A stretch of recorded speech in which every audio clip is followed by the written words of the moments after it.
બિન હથિયારી police sub ઇન્સ્પેક્ટરની લેખિત પરીક્ષા આજે વડોદરાના વિવિધ પરીક્ષા કેન્દ્રો ઉપર યોજાઈ હતી, જે પરીક્ષા શાંતિપૂર્ણ માહોલમાં સંપન્ન થઈ હતી। ગુજરાત પોલીસ ભરતી માટે જાન્યુઆરી-ફેબ્રુઆરી 2025માં લેવાયેલી શારીરિક કસોટીમાં પાસ થયેલા ઉમેદવારો પૈકી બિન હથિયારી પોલીસ સબ ઇન્સ્પેક્ટરની 472 જગ્યા માટેની આજે 13મી એપ્રિલે લેખિત પરીક્ષા યોજાઈ હતી। અમદાવાદ, વડોદરા અને સુરતના 340 સેન્ટરમાં કુલ 1,02,935 ઉમેદવારોની પરીક્ષા હતી। એક જગ્યા માટે 218 દાવેદાર મેદાનમાં છે। આ પરીક્ષા 2 તબક્કામાં લેવામાં આવી હતી। બંને પેપર 3-3 કલાકના હતા। પ્રથમ પરીક્ષા 9:30 થી 12:30 સુધી યોજાઈ હતી, જે MCQ આધારિત હતી, તો બીજી પરીક્ષા 3 થી 6 વાગ્યા સુધી લેવામાં આવી હતી, જે પરીક્ષામાં થિયરીના પ્રશ્નો હતા। વડોદરા સહિત ત્રણેય મહાનગરોના સેન્ટરોમાં સવારના 7:30 થી જ બાયોમેટ્રિકના આધારે ઉમેદવારોને પ્રવેશ આપવાનો પ્રારંભ કરાયો હતો। બાદમાં 9:45 થી કેન્દ્રની અંદર પ્રવેશ બંધ કરી દેવામાં આવ્યો હતો। દૂર દૂરથી આવનાર ઉમેદવારોએ સમયસર પહોંચવા માટે રાતથી શહેરોમાં આવી પહોંચ્યા હતા। પરીક્ષાર્થીને કોઈ મુશ્કેલી ન પડે તે માટે કેટલાક આયોજકો દ્વારા પણ વ્યવસ્થાઓ કરી દેવામાં આવી હતી। વડોદરા ખાતે 70 જેટલા સેન્ટરો ઉપર પરીક્ષા યોજાઈ હતી। પોલીસ સબ ઇન્સ્પેક્ટરની લેખિત પરીક્ષા માટે પરીક્ષાર્થીઓને પરીક્ષા કેન્દ્ર પર આવવા જવા માટે 50 જેટલી ઓટો રિક્ષા સ્ટેન્ડ બાય રાખવામાં આવી હતી। આમ બિન હથિયારી પોલીસ સબ ઇન્સ્પેક્ટર માટે યોજાયેલ લેખિત પરીક્ષા શાંતિપૂર્ણ માહોલમાં પૂર્ણ થઈ હતી।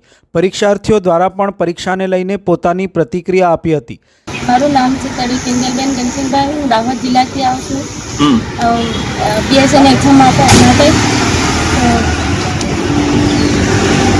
તૈયારી તો અમારા પ્રમાણે ફૂલ તૈયારી છે, મતલબ અમે ક્લાસમાં તૈયારી કરાવીએ એ પ્રમાણે અમે એક્ઝામ આપી શકીએ।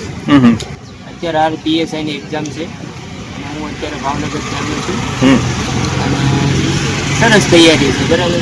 પેપર સારું જાય એવું જોઈએ કેવું પેપર આવે આધાર છે। અત્યારે 2 પેપર છે, પહેલાં MCQ છે પછી ડિસ્ક્રિપ્ટિવ છે, એવી રીતે લઈશું।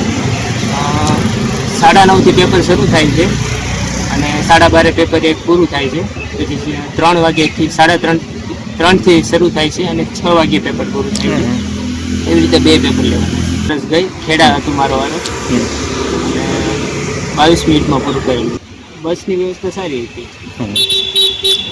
મારું નામ નરેન્દ્ર આર પટેલ, પ્રિન્સિપાલ સેલ્સ વિદ્યાલય। અમારી સંસ્થામાં પોલીસ ભરતી બોર્ડ દ્વારા બિન હથિયારધારી પોલીસ સબ ઇન્સ્પેક્ટરની પરીક્ષાની વ્યવસ્થા કરેલી છે, જેમાં કુલ 10 બ્લોક છે અને દરેક બ્લોક દીઠ 30 વિદ્યાર્થીઓની બેઠક વ્યવસ્થા કરેલી છે। શાળામાં દરેક રૂમની અંદર કેમેરા અને જે જરૂરી વ્યવસ્થા છે એ બધી જ કરેલી છે। મહિલાઓ માટે અલગથી ચેકિંગની વ્યવસ્થા કરેલી છે, બાયોમેટ્રિકની પણ વ્યવસ્થા કરેલી છે અને સુચારુ રૂપે પરીક્ષા લેવાય એવી અમારી તૈયારી છે। હું આવી છું ગાંધીનગરથી, તૈયારી કરું છું PSIની, અને આજે PSIની એક્ઝામ હતી। ઓનલાઈનર ક્વેશ્ચન હતા, જે તે એક્સપેક્ટેશન હતું કે કદાચ વિધાનવાળા આવી શકે છે, વિધાનવાળા નતા ને ઓનલાઈનર હતા। ઘણું સારું પેપર રહ્યું છે।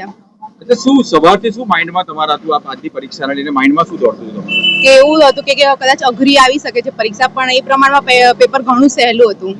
એવું લાગતું હતું કે આજે પરીક્ષા તો આપવું જ પણ પાછું પેપર ફૂટી જશે તો પાછું ફરી આપવી પડશે, એવું મગજમાં શું દોડતું? ના, અમને અમારા DG પર વિશ્વાસ હતો કે ગોટુબેન છે તો નહીં ફૂટવા દે પેપર।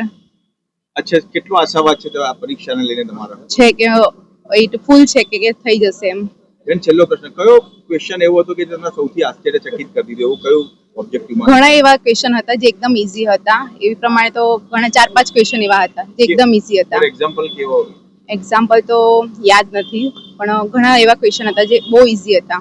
અચ્છા, દેશના બંધારણને લઈને ખાસ ફોકસ કરાય છે? ઘણા સારા એવા, જેમ કે મૂળભૂત અધિકારો હતા તો એકદમ કે કયા ભાગમાં છે, ચૂંટણીઓ કયા ભાગમાં છે, એકદમ એવા ઈઝી ક્વેશ્ચન હતા। PSIની એક્ઝામ આપવા આવ્યો હતો, સારું ગયું પેપર।